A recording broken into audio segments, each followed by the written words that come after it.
Assalamualaikum warahmatullahi wabarakatuh. Selamat datang di channel YouTube saya. Ini channel perdana saya di YouTube. Kali ini saya akan memperkenalkan nama terlebih dahulu. Perkenalkan, nama saya Gilang Ariantama, dari Hubungan Internasional tahun 2019 Universitas Jember.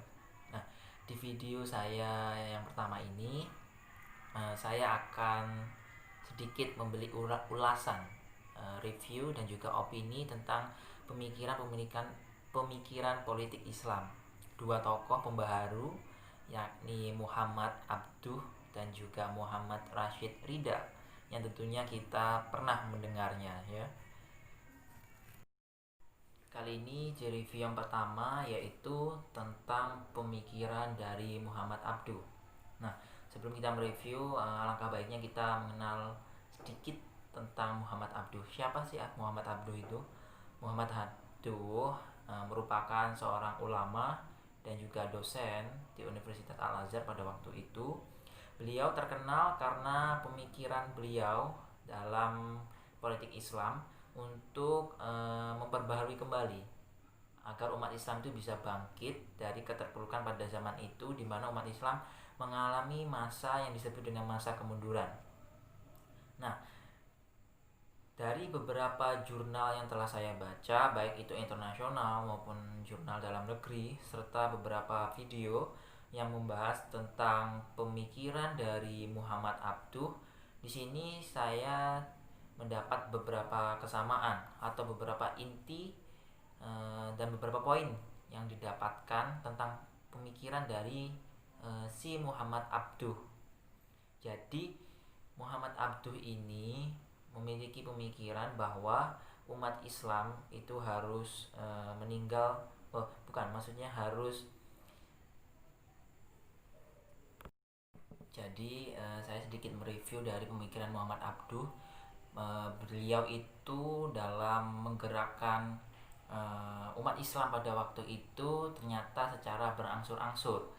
Dimulai dari beliau mengajar sebagai dosen di Universitas Al-Azhar Mesir, yang pada waktu itu memang sebagai sebuah universitas rujukan di dunia Arab dan juga dunia Islam pada umumnya. Kemudian metode dalam pembaharuan Islam yang dilakukan oleh beliau itu lebih menitik beratkan pada pendidikan. Salah satunya adalah tentang konsep teologis, di mana pada waktu itu konsep teologis dianggap bid'ah oleh sebagian ulama baik di Mesir ataupun pada masa kekhalifahan Turki Utsmani. Nah, oleh karena itu berangsur-angsur beliau memperbaharui cara-cara beliau, termasuk dalam salah satunya adalah memasukkan pelajaran teologis kepada murid-muridnya yang diajarkan di Universitas Al-Azhar. Seperti itu. Kemudian beliau juga sangat-sangat menonjolkan akal. Jadi penggunaan akal dalam berpikir, dalam kehidupan sehari-hari itu menjadi sebuah keutamaan di dalam pembaharuan beliau. Jadi saya melihat seperti itu. Jadi pada intinya melalui pendidikan itu tadi, beliau mengajak kepada seluruh umat Islam yang ada di dunia. Cara Muhammad Abduh dalam memperbaharui Islam baik di Mesir maupun di dunia Arab pada waktu itu dengan cara mengajak seluruh umat Islam yang ada pada waktu itu tentunya untuk menggunakan akal dalam berbagai masalah-masalah keagamaan dan juga masalah-masalah yang ada di dunia. Jadi menurut saya ini sangat bagus dan tentunya cocok diterapkan pada waktu itu, karena untuk bisa bangkit kembali, untuk bisa menyalip atau setara dengan bangsa-bangsa Eropa, tentunya umat Islam terutama bangsa Arab pada waktu itu yang mengalami kemunduran harus kembali menggunakan akalnya. Muhammad Abduh percaya dengan menggunakan akal maka umat Islam akan bisa menyamai kemajuan bangsa-bangsa Eropa pada waktu itu. Mengapa umat Islam bisa menjadi mundur? Karena disebabkan adanya pemikiran yang dibelenggu oleh taklid. Oleh karena itu, saya setuju dan sependapat dengan pemikiran Muhammad Abduh dengan cara-caranya yang bertahap dan juga melalui pendidikan agar generasi yang akan datang, generasi muda-mudanya itu bisa berpikir lebih baik lagi. Bagaimana berpikir yang baik, bagaimana menggunakan akal dalam masalah agama dan juga masalah dunia sehari-hari, dan juga para generasi ini kedepannya bisa diharapkan bebas dari taklid seperti itu. Kemudian lanjut mereview dan juga beropini tentang pemikiran dari tokoh yang kedua yang bernama Muhammad Rashid Ridha. Beliau juga salah satu pembaharu Islam pada waktu itu dan juga murid dari Muhammad Abduh, tokoh yang pertama saya ulas tadi. Jadi Muhammad Rashid Ridha ini, atau bisa dipanggil Rashid Ridha saja, memiliki pemikiran yang mungkin hampir sama dengan Muhammad Abduh menurut saya. Mengapa saya beropini demikian? Karena dilihat dari beberapa jurnal yang telah saya baca, intinya sebenarnya itu pemikiran dari Rashid Ridha adalah untuk membebaskan umat Islam pada waktu itu untuk tidak terikat dengan taklid atau terikat dengan pemikiran orang lain, dan memberi dorongan kepada umat Islam untuk mempelajari pemikiran orang lain tetapi tidak mengikuti budaya mereka. Contohnya seperti bangsa-bangsa Eropa, seperti itu.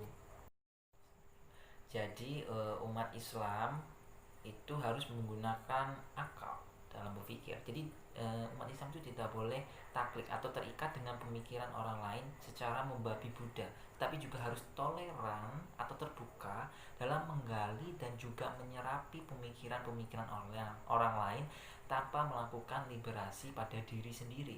Jadi intinya itu seperti itu dalam pemikiran Rashid Ridha, yang hampir sama atau bahkan bisa dikatakan sama dengan pemikiran dari si Muhammad Abduh di tokoh yang pertama tadi.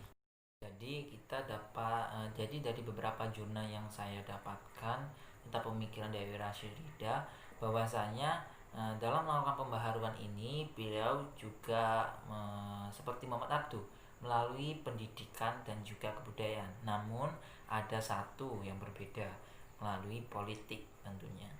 Karena menurut beliau Rashid Ridha, politik itu juga penting sebagai ajang untuk memperbarui umat Islam pada waktu itu yang mengalami kemunduran dari bangsa-bangsa lainnya. Jadi saya sependapat dan juga setuju dengan Rashid Ridha ini. Mengapa demikian? Karena pemikiran Rashid Ridha ini menurut saya cenderung lebih dinamis dan juga toleran terhadap perkembangan ilmu pengetahuan pada waktu itu. Jika kita tidak toleran atau terbuka dengan pemikiran orang lain, bagaimana kita bisa ingin bangkit dan menyamai bangsa-bangsa lain? Seperti itu.